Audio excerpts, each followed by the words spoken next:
শীতকালে সবজিতে ধনেপাতা ইজ মাস্ট। আমার বাড়িতে তাই আমি ধনেপাতা এবার বাড়িতেই তৈরি করলাম। এর জন্য তৈরি করে নিতে হবে মাটি। এইরকম একটা প্লাস্টিকের ঝুড়িতে একটা কাপড় রেখে তার মধ্যে 50% কোকোপিট আর 50% নর্মাল মাটি মিশিয়ে ভিজিয়ে এই মাটিটাকে আমি তৈরি করে নিয়েছি। তার মধ্যে আমি হালকা হাতে ছড়িয়ে দিলাম ধনে পাতার দানা, মানে ধনে। এই বীজটা কিন্তু এক রাত্রির জলে ভেজানো, মানে 24 ঘন্টা ভেজাতে হবে, এটা খুব মাস্ট। এইভাবে বীজগুলোকে ভালোভাবে ছড়িয়ে দিয়ে তার উপরে আবার এই মাটি হালকা হাতে আবার একটু দিয়ে দিতে হবে, যাতে বীজগুলো মাটির নিচে চাপা পড়ে যায়।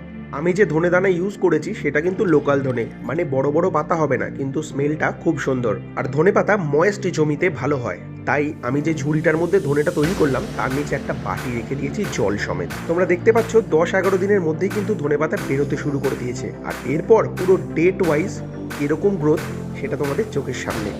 তলার পাত্রে জলের টপ আপ রেগুলারলি করতে হবে, আর মাঝে মাঝে এতে একটু অর্গানিক সার দিলে ধনে পাতাগুলো খুব সুন্দর বেরোবে।